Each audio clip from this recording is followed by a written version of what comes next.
let me take the side of the normal mode.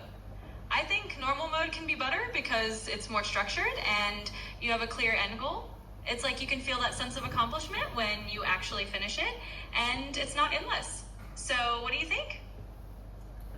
Okay, so our topic is pressures at normal mode or infinity mode. And what do you think about the infinity mode? That is kind of fun because there are more monsters, I believe. And you just have to go through doors, hide, and then go through doors, loot, and yeah. And it never stops, and it's actually really interesting. You can find really interesting stuff like documents. You know, it's nice to just play forever and ever. Like there is no end. You can reach it to 500, maybe 1,000, 2,000, 3,000, or maybe 1 million. But I don't think anyone has reached that yet, because I might be taking for hours and hours of going through doors and hiding and doing things. And that's what I think about the infinity mode. What do you think the downfall of the infinity mode? What do you think the downfall of infinity mode is like?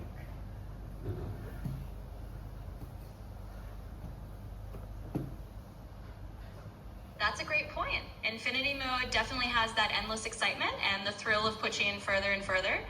But I guess if I had to say what the downside might be, it's that it can feel a bit endless in a way that doesn't give you that final sense of completion.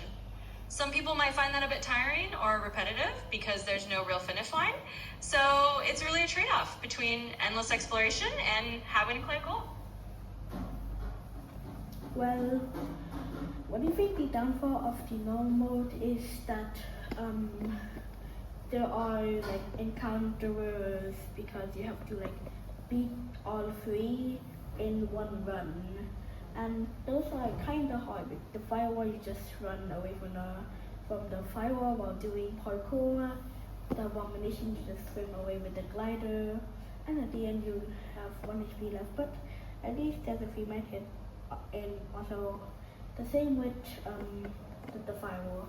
And the searchlight, the iconic one, it is quite hard because of the new Wolf's Weight update.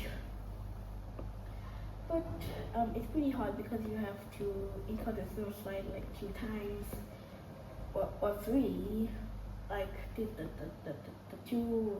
second and third time, at the end before the actual last room.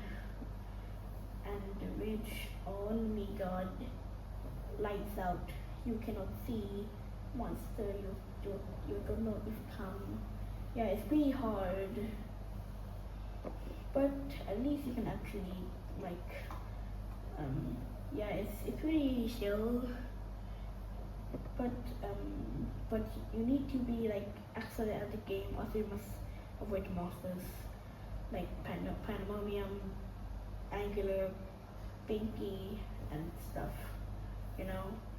and the annoying speakers at the ridge. If you hear them, then you're going to just die. It actually should in the actual game. And yeah, that's what I think the downfall of normal mode is.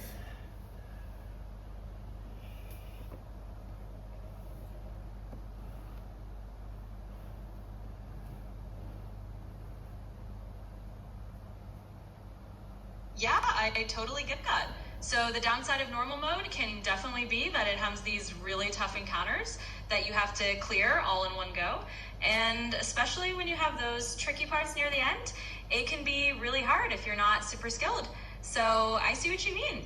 I see what you mean. Normal mode definitely has those challenging encounters that can be pretty tough, especially when you have to deal with those specific monsters and obstacles.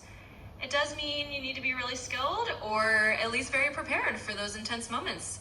So yeah, I think that's a fair point about normal mode. It can be a bit stressful if you're not up for that kind of challenge. So both modes have their pros and cons. It really depends on what kind of experience you're in the mood for.